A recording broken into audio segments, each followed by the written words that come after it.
Hello and welcome to the Class Video Spotlight Series. I'm Sarah Arsenault, Director of Customer Insights, and I'm joined today by Tyson Blower, a Research Director over Interoperability. Thanks for joining me today, Tyson. Happy to be here. Yeah. So recently we studied a vendor called Redox, and they really focus on driving integrations or driving interoperability between vendors. So often EHRs or other vendors trying to make sure that data information is shared between them. One of the things I find really interesting is that interoperability has become one of the biggest hot topics in the space.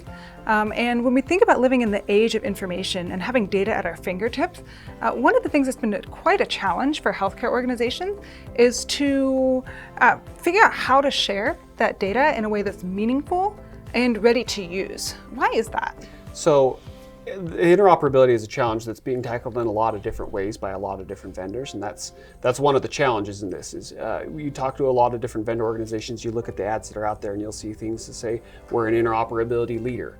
But what does that specifically mean? You know, interoperability can be point-to-point interfaces. It could be just connecting into an HIE. It could be things around APIs. There's all sorts of different ways that you can achieve interoperability. But the healthcare industry hasn't said, this is the one way that we're doing interoperability, everyone jump on board and let's do it.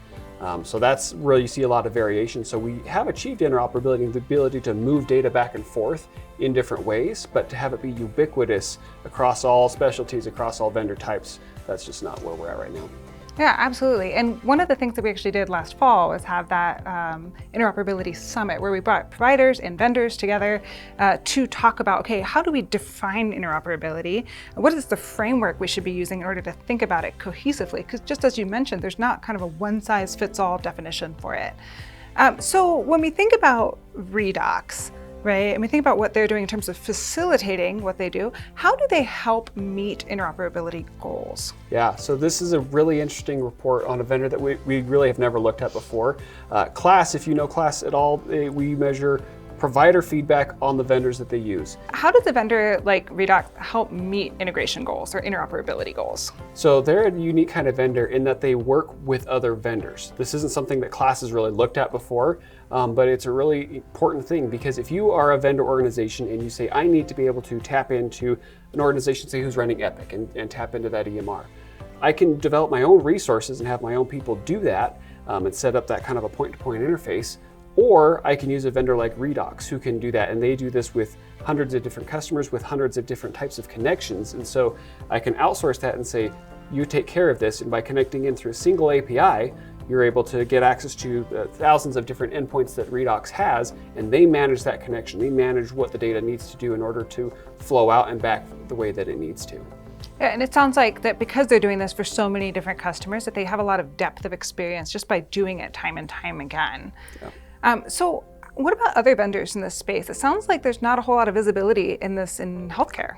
Yeah, that's one of the bits of feedback we actually had from customers as we were doing this research is it's kind of a fuzzy space. It's not something where there's a lot of transparency into clearly who the vendors are and how they perform. Some of the feedback I got from customers was they felt that Redox was really the only vendor that could realistically meet their needs, that other vendors that they had looked at didn't really check the right boxes. And so it's something that we don't know a whole lot about today. We do have a report on Redox, but definitely something we need to look at further. Yeah, absolutely. And so you talked a little bit about some of Redox strengths. They're offering things that other vendors aren't. What are some of those things? So in terms of things that they're offering that other vendors aren't, I don't know if we've necessarily got that because we're not talking about what those other vendors are doing.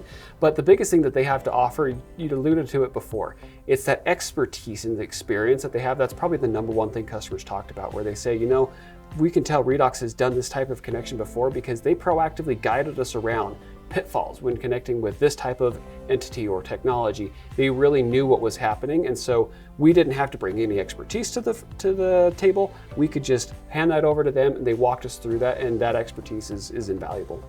Yeah. And you talked about it briefly, but can you expand upon a little bit about why go with a facilitator versus building it on your own? Yeah, so it depends on what it is your goals are as an organization. For some organizations, they say, you know what, interoperability is something that we need to be really good at. And so to have that be something you manage yourself makes really good sense, and you don't need to outsource that. But other organizations, they say, you know, our key competency is in doing analytics or whatever type of technology it is you're using. You say, these are my key competencies, and interoperability is a little bit ancillary to that. And I don't want to use my resources to do that, or I will maybe slow things down because I'm not very good at doing that. So I can look to a vendor like a Redox to handle that for me so that I can focus on what I'm best in the world at and helping my customers and let them handle that. Absolutely. So if I'm a vendor, I'm looking at Redox, what should I be considering? So a couple things you should be considering is, one, what is your long-term goal?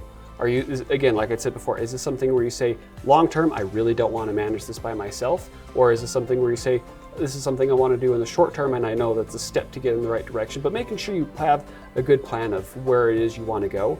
Because the one thing that we did hear from customers is if you're a larger customer, you have those resources where you could have that interoperability expertise on your own. And so that's the only customers who said, maybe we don't want to be with Redox anymore, are the customers who say, we still love them, but we think maybe we can build this out ourselves. So just look long term at what it is that you really want to be able to do, because moving back and forth, that's hard. The other thing that I will say is there's a little bit less customizability that you can have with your solution when you have to outsource your interoperability. That was one of the things we did hear from a couple customers was, yeah, I have to tailor my product a little bit to make sure that it still works with what Redox has. I can't customize the code the way that I would like to be able to. So that is something to keep in mind. It doesn't seem like a major barrier, but it is something to consider. So what's next for this space? What is going to be the future of a facilitator in this space? So that will remain to be seen. It'll be really interesting to see if there are a bunch of vendors who jump in on this. But one really interesting update that we are seeing is with the ONC's push around interoperability and facilitating more use of APIs. Since Redox is already doing this, you interface through a single API, they have that capability. That does position them well for any vendors who say, that's another technical hurdle that maybe we don't want to overcome, and Redox is going to be able to help them get there. It may also be that APIs are something customers say, hey, we actually do want to take that on and maybe we can manage this ourselves. So it'll be interesting to see what happens. Our mission is usually to help healthcare providers get insights on the technology that they use day to day. How is a vendor like Redox, who primarily works with other vendors, how do they fit into this mission? That's a great question. So as we looked at interoperability and the research that we were doing there, one of the things that we realized is that the whole interoperability space is a little bit muddy. It's not real clear who has what specific role in interoperability, who's driving it forward, who's holding it back. There's a lot of moving pieces in there, and we haven't really seen that in our research where it's clearly identified all the different players and who's doing what. So what we're doing with our research now is really trying to expand our horizons and identify that.